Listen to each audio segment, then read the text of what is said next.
waiting for notifications, sir.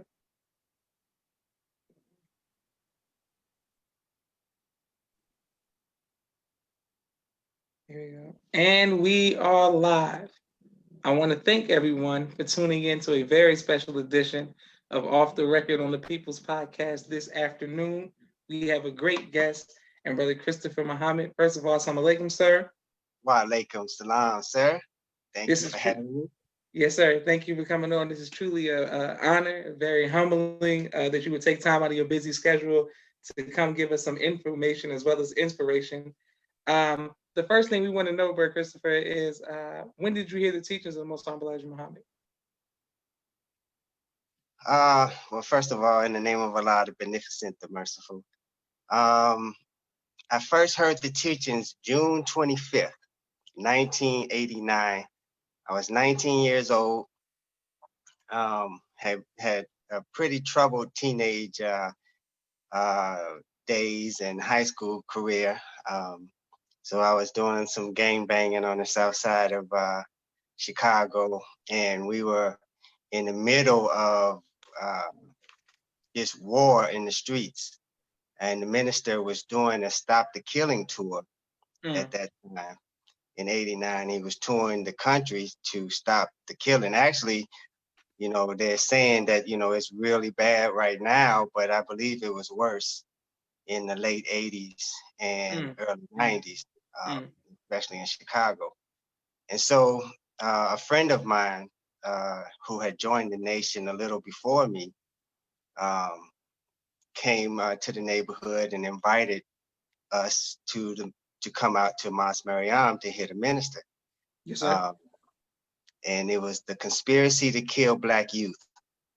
And the minister laid some heavy, heavy information. Actually, last night I was watching that parts of that lecture, and I actually posted it on Facebook. But I was 19, and he really impacted us greatly during that time.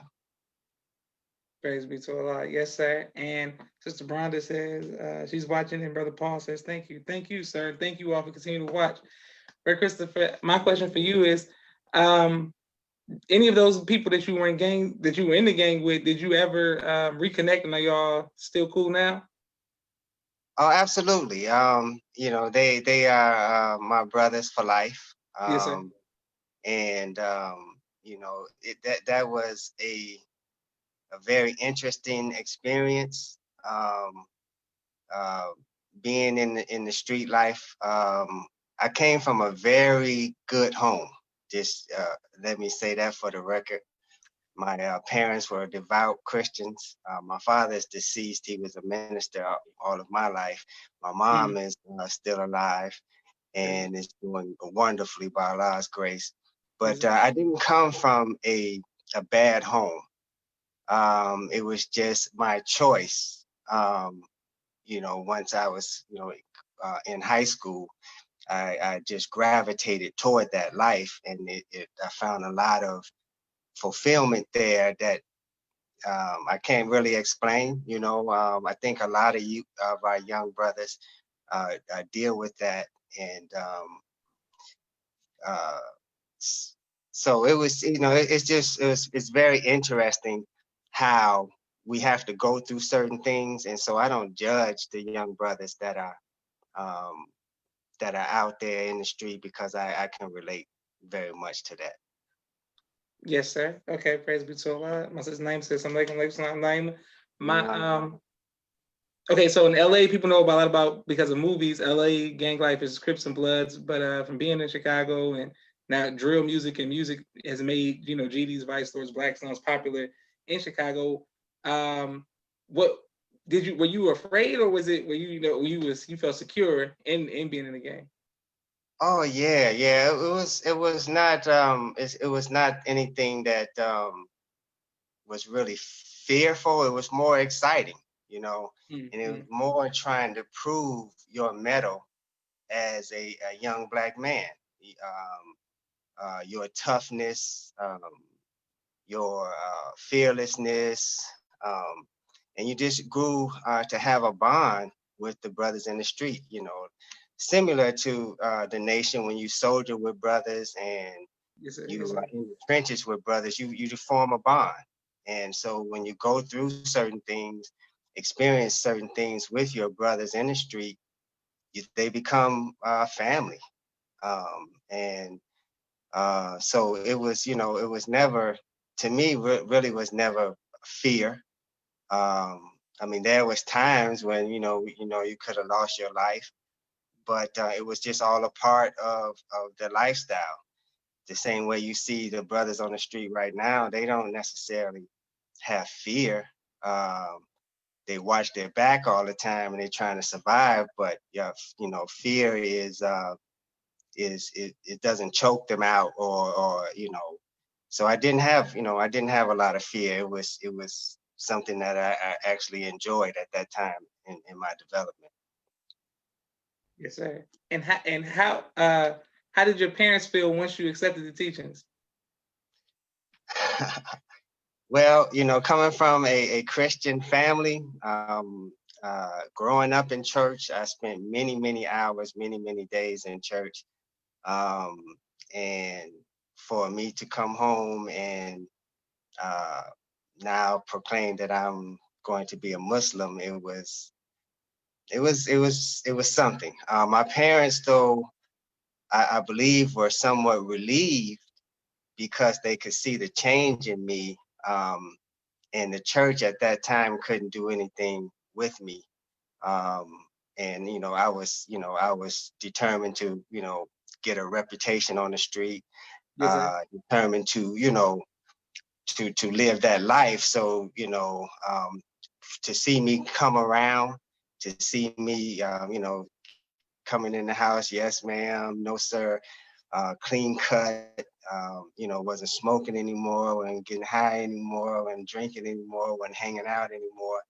Your family, says, okay, this might not be so bad, although, Jesus is the way and you know how we raised you and this and that.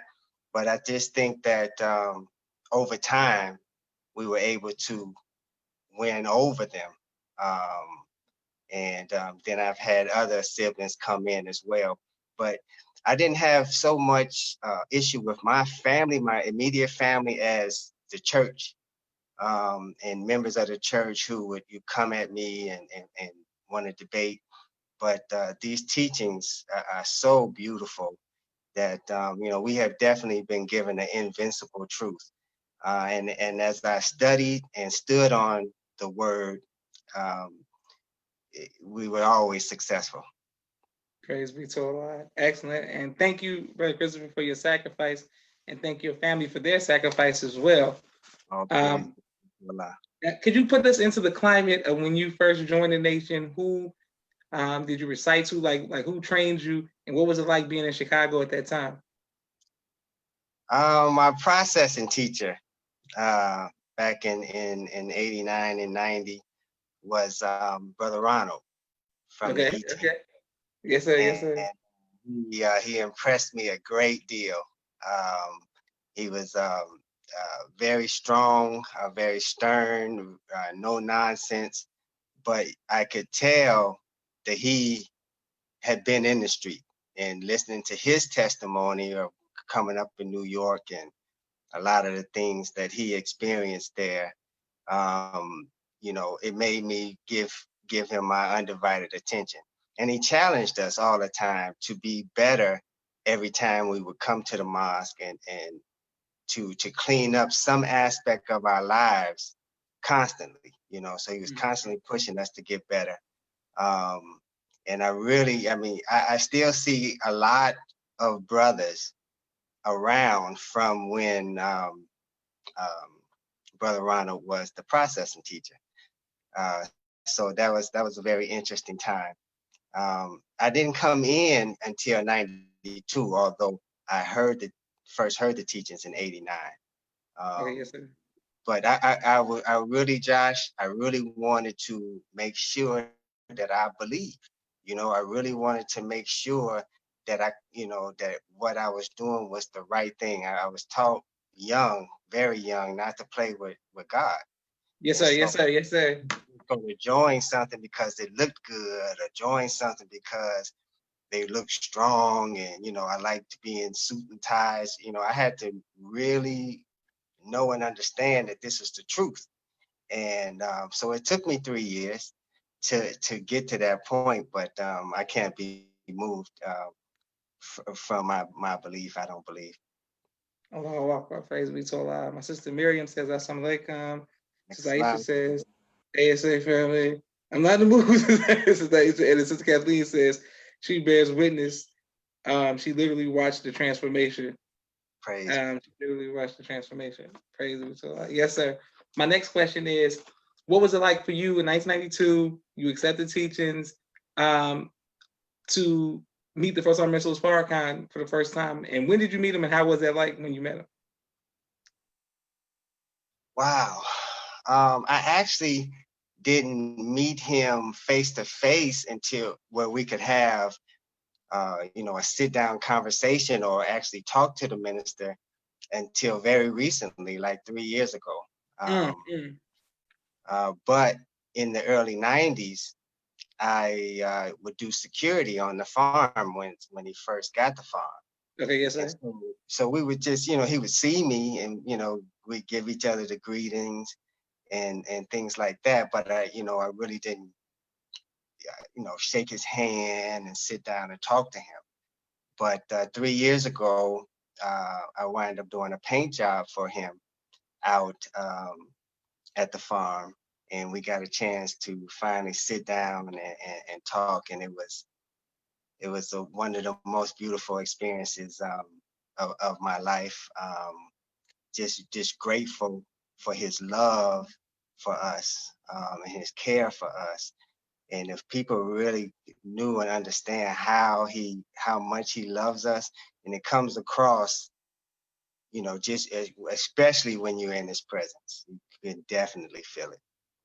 Praise be to Allah. Is there anything that stood out from you from the conversation that you had 3 years ago that you would like to share with us? Well, one thing that he was saying is that we all are stars, the believers, and that we can't, it's, he said, we looked up at the sky and said, this, the stars are out, but it was in the middle of the day. And we looked up, and it's like, yes, sir, but we couldn't see them. He asked, why can't you see them? I said, because the sun is out. And he said, yeah, but when the sun goes down, then we smiled at each other, like, in other words, you all will shine, those that follow him will shine when he's gone. And for us to always, remember that we're lights and we're stars in our own rights, and, to lift our light up among our people. Beautiful. Praise be to Allah. An excellent story. Yes, sir. Boom. My next question for you is, when did you go from seeing the Muslim Mr. Farrakhan from 1989, maybe as an activist or a political leader, to someone who was in fact divinely guided? I would have to say it came in stages, but the first major uh, stage was the Million Man March. Mm, mm, mm. At that time, I was working as an assistant account executive to the Mid Atlantic region under Brother Hamza Muhammad, who was then Brother Darrell. Yes, sir. And we had tremendous workload. People really don't understand the kind of work that went into pulling that march off. We didn't have corporate sponsors and Nike and Coca-Cola and this one and that one giving us money and all of that. But the nation worked tremendously hard. And to see him just go non-stop, having 5, 6, 7 meetings a day, what I'm saying, all crisscrossing the country, sitting down with pastors and community leaders and organizers. And, he just worked tirelessly And to watch him do that, and then to stand on the mall that morning and watch the sun come up, and to just see the wave of Black men just filling in for hours and hours and hours. And I was like, man, this man right here, God is with this man. And it was so peaceful and so beautiful. It was one of the most monumental events of my life, being there at the Million Man March. Praise be to Allah. Yes, sir. And speaking of being an county executive under Brother Hamza, what was I've heard that term, since I was younger, but what exactly did that entail? Well, your dad, your father, Brother Minister Sharif, was at that time the supreme captain, Yes, sir. and he set up in his office the account executive that would be over the Final Call newspaper by regions. And it was a very good system, a very effective system for um, producing the paper, the Final Call newspaper, and other things came out of the office as well. But the account executives had regions, which was their account, and I just happened to be the assistant for the Mid-Atlantic region. Praise be to Allah. Yes, sir. Excellent. My next question for you is, sir, you said you were fearless while you were experiencing your gang life in Chicago. And once you joined the nation, did you ever experience a moment of fear? And if so, how did you overcome that? Yes, sir. We had a study group in Ida B. Wells, with the great brother Michael Muhammad, back in the early 90s, working out in Harvey, with Brother Minister Kareem at South Suburban Study Group. Yes, sir.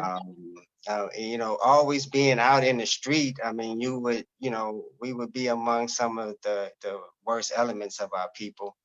And but they always showed us respect and reverence, and coming in the name of Allah, remove fear.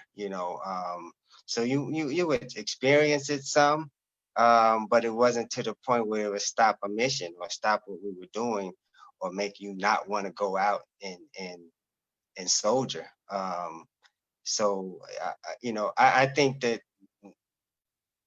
being a professional and being in a professional environment, sometimes fear can come up when a boss or a manager or something, who's a Caucasian or something, has a problem with the Nation of Islam or Minister Farrakhan, and how you handle that.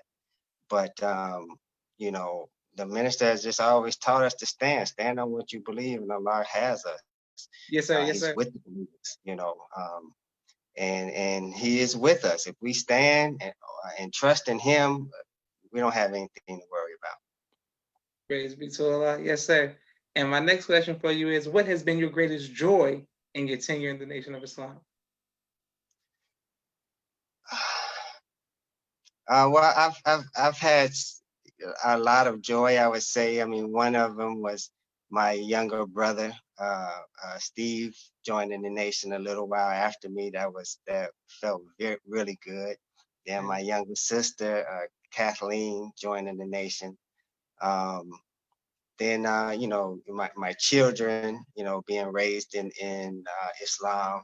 All of that was brought me a lot of joy. And me beating the odds. I had teachers in high school that you know had written me off, told me I'd be dead or in jail by 21. And my next to youngest is 20. So we thank Allah that He had a different plan for my life. Excellent, excellent, beautiful. Speaking of your children, who we've been blessed to know, what advice would you give to future fathers? just be an example. Um, the children need to see a good example to know that it's even possible to live this life. Because the world makes it look impossible. That that it's the hardest thing in the world to live right and to strive to be righteous. So the biggest thing is to be an example, and what our children see in us affects them a great deal. um, when we have successes, it affects them a great deal, and when we have failures, it also affects them a great deal. So I would just say, just to be the best you can, and always strive to improve ourselves. But to put the best in front of our children, it makes all the difference in the world. Praise be to Allah. Yes, sir. And how has being a grandfather impacted you? Man, that has really been beautiful. It's such a different feeling from being a father and then a grandfather. Um, but one thing about being a grandfather, it has given me a sense of urgency to really establish something to leave for them. Too many of our generations come and we don't have anything to leave them, to give them a foot up, to give them a head start. And looking at my grandchildren, that's something that is on my mind daily, is to, establish something that they can benefit from long into the future. Praise be to Allah. And your sister Kathleen says, yes. My next question is boxing. As long as I've known you, you've always been training and doing some form of boxing. What drew you to boxing, and why do you like it so much? Well, boxing was one of my saving graces, Josh. Mm. I had an uncle, well, I have an uncle who had challenged me one day about gang life. He said, "Oh, gang bangers are punks. Y'all jump on people in groups and this and that." I said, "Well, not me. If I want you, I'm gonna get you. We gonna fight. I don't have to gang up on you." And so he took me to a gym on 63rd and Woodline. At that time was the Woodline Boys Club, and signed me up to box. I didn't even know that that's what we were going to do. He had found it, and he took it. And it was in the hood now, and he took me down there and signed me up. And so it was funny though, because I was like, "So you mean to tell me that I'm going to be fighting people my weight, my size, and it's going to be me and them one-on-one?" I said, "Oh man, that ain't even fair." That ain't even fair, because I was quite tall for my Yes, sir. weight, had very long arms, and was very fast. And I gave most people, I was 139 at 6'1", and I gave a lot of people fits, Yes, sir. and Yes, sir. had a very, very good career. But it was funny because I fought all the time, Josh, out in the street before I actually started boxing. But once I started boxing, it gave me a lot of discipline to, to not have to prove my mettle, out in the street, And but boxing has given my life a lot of discipline, and it's a very beautiful science, and it's something that I think could help a lot of our young men and women. And learning a lot of life lessons, and then just being able to handle yourself. I feel like, and that's another reason why we have so many shootings and things like that, because people don't know how to use their hands, and they're afraid actually to get in a fight. So they shoot each other. Actual facts, yes, sir. Praise be to Allah. Sister Kathleen says she can also bear witness to brother Chris's boxing skills. Oh, yes, ma'am. Yes. My next question for you, sir, is what do you do for fun? Well, Probably laughing with my children. With it being so many of them, they're always a lot of fun to be around. They keep me young. I don't really like have hobbies. I do like to box. I like to train. Um, um, I'm not a big television person or movie person. I like music, and all different kind of music. But as far as, having a hobby or anything like that, I really don't um, have one. But I do like to train, and I do like family. Family time is very enjoyable for me. Praise be to Allah. Okay, bro, Christopher, you're gonna be the first in a line of many, inshallah, that I asked this question to, but I just thought about, I was supposed to write it down on my list, but I'm asking because you said you like music. Behind me are different albums that have impacted me profoundly and that represent some aspect of my views or something I experienced or bring joy to me. If you could have one album that could represent you or represent, if your album, you could pick one album to speak to people without you saying anything, what album would it be? Wow. One album. Well, if I had to narrow it down to just one, Yes, it sir. would be a compilation of Bob Marley. Okay. Yes, sir. Yes, sir. He was really the one who, started opening my consciousness very young. And then from there, I went to, of course, Public Enemy and Eric B. and Rakim and Okay. BDP and KRS-One, all of them. But Bob Marley, I would say, he taught me many, many, many lessons that I still, hold to this day. Praise be to Allah. Okay, excellent. And thank you. My sisters say that was excellent. Thank you, Mimi and Naima, for giving me some credit for a question for once. Okay, bro, Christopher, my next question is, how has your faith sustained you for so long?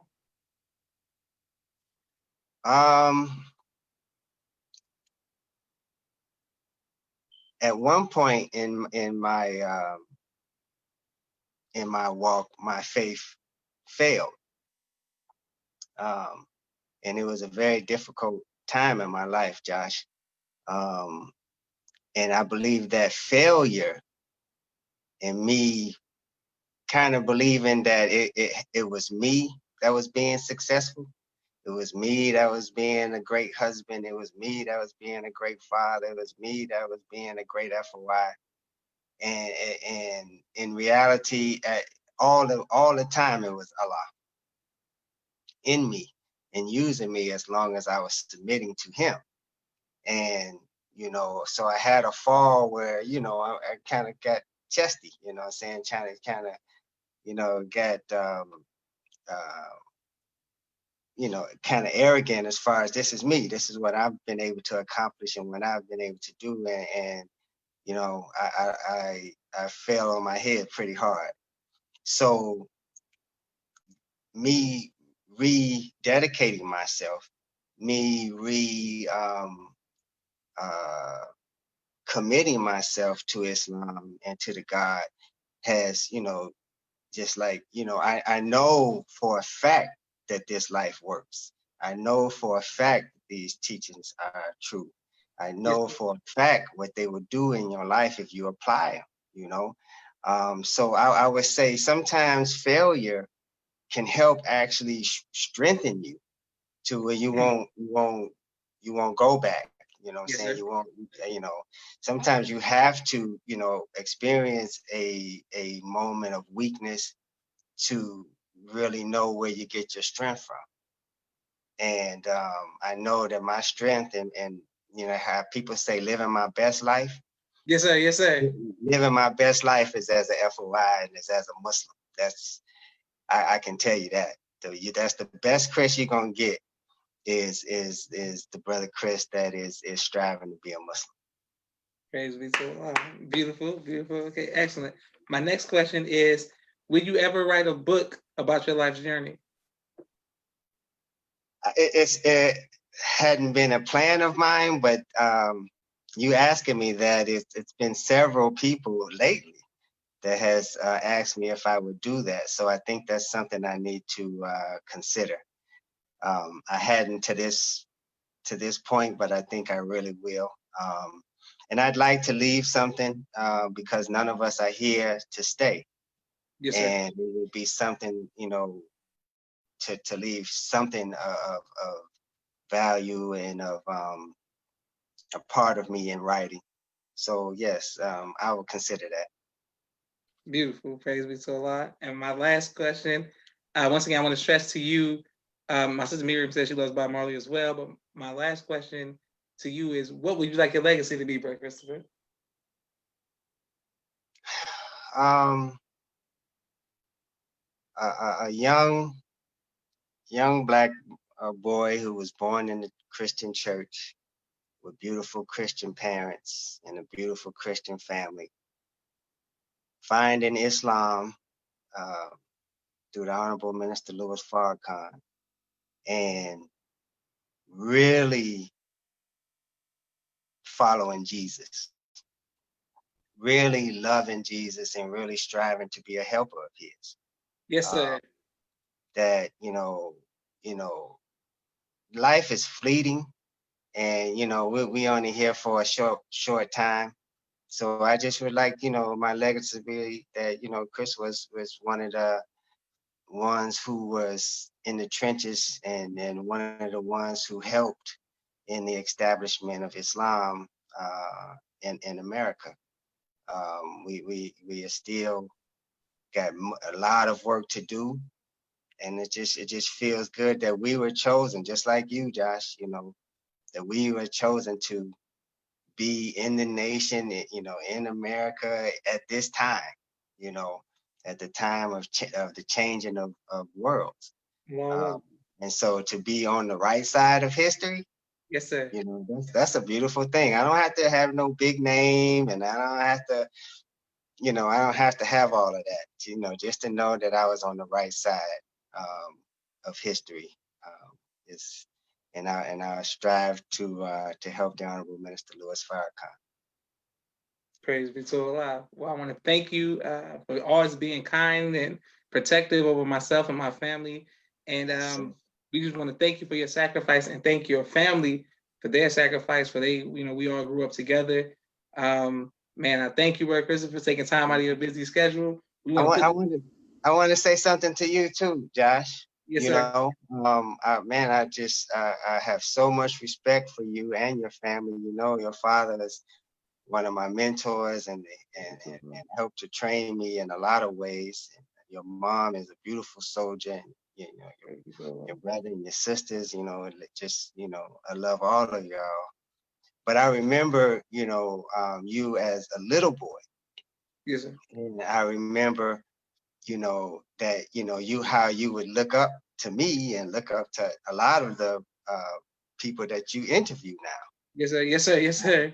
You know what I'm saying? And I just want you to reflect that you are now in that place where there are, a lot of, 8, 9, 10, 11-year olds, 15, 16, 18, 20-year Yes, olds now that are looking up to you.